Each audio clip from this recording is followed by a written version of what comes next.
Guys, magandang araw po sa inyong lahat. At ito naman po, nagbabalag ulit si Martian Boy TV. At si Martian Boy TV nag-vlog tungkol sa krisis ng tubig. At itong pabalaan ay nandito na, makikita nyo na kung paano ko ginawa guys. Ito guys, oh. Yung mga ganito guys, ganyan lang, napaka-easy lang gagawin, oh, diba? Bumili ka lang ng PVC, 1/2, tapos bumili ka ng elbow at T-tube at saka yung plug. Kasi isasara mo dito para hindi bumulak yung tubig.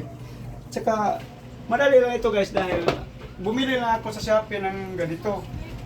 Kasi sa sobrang hirap, biruin bang sa madaling araw, alauna o kaya alas 2 ng madaling araw bago magkaroon ng tagas yung tubig dito.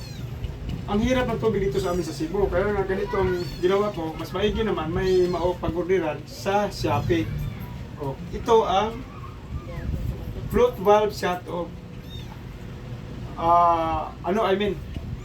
Ito ang water shut off valve. Nakabili ako ng ganito, 5 piraso, tapos 4 yung ginagamit ko. Kasi yung isa, pang reserva lang yun. At saka 4 na naman drum ko dito. Ito lang din matatagyan ko. At saka buti na lang. Imbis na magdamag na mag-abang ako kung kailan magkaroon ng tagas, hindi na ako mag-abang. Makasave na ako ng maraming oras at makapagpahinga ako ng maayos. Siyempre, kinabukasan, active na active yung katawan ko sa trabaho. Ito ang pamaraan, guys. Sa sobrang hirap isa ngayon ng tubig. Lagyan na natin ang teflon. Bago sapat.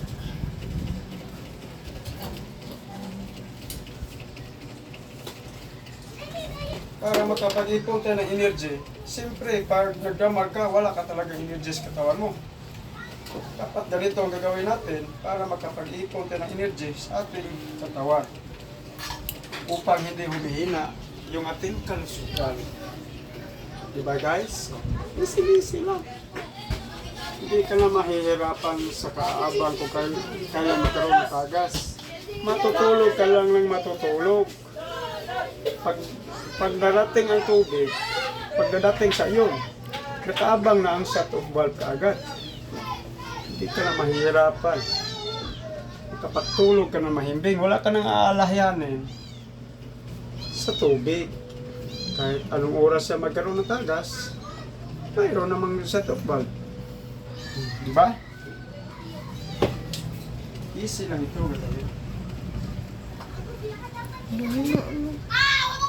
Itong vlog ko na ito guys, sana makatulong dito sa mga kababayan ko. Sa Maynila man, sa Mindanao o lalo na sa amin sa Cebu, hirap sa tubig. Ito malaking bagay na dito makatulong. Ganito lang. Ganito lang ang paraan. Easy, diba? Easy lang guys. Easy lang.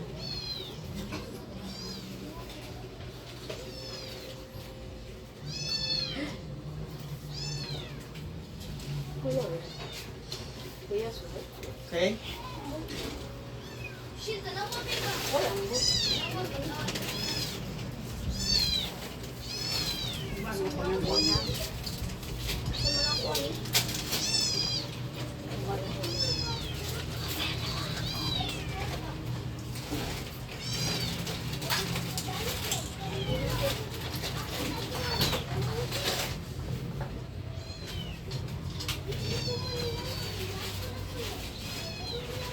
Sana makatulong ako guys sa kapwa ko magdamag sa kaantay ng tagas ng tubig.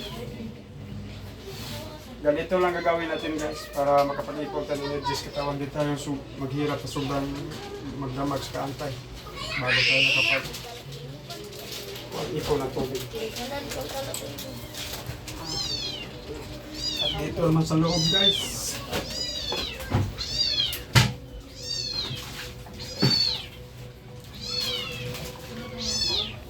Ito ang pang-apat guys.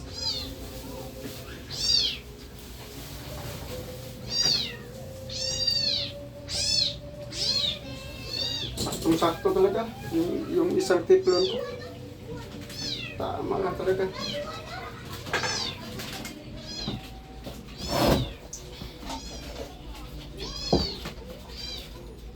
Tsaka dito ang source ng tubig guys sa lahat. ito ang source. Dito tayo kukuha ng supply papunta roon. Kasi dito ang main eh.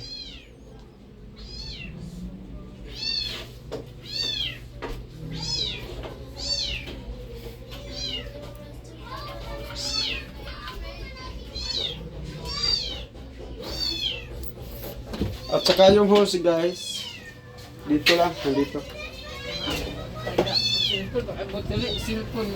Yung hose na gagamitin natin. Ganyan lang yan, simple-simple lang kasi hose lang gamit ko dito dahil ito eh. Walang mapagdaanan dito kaya hose na lang. Okay pa rin, diba?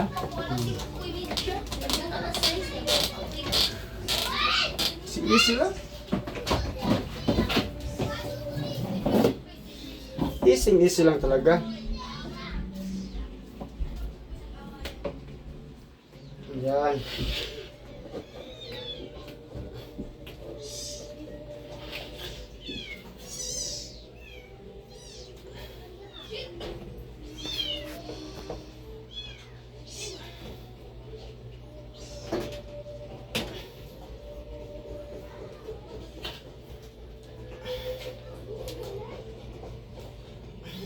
Okay, ayun na guys. Okay guys, maraming salamat po sa pagpanood nyo sa aking gawa ng ganito upang sana makatulong dito sa karamihan ng mga nagkaroon ng napakalaking kakulangan sa tubig. Dapat ganito lang din natin gagawin. Okay, maraming salamat sa inyo lahat at God bless. Sana mag-subscribe kayo at mag-share sa aking YouTube channel. Sana hindi kayo magsawa kahit bihira lang akong kapag-upload. Sana manood din kayo sa mga vlog ko, abangan nyo. Thank you.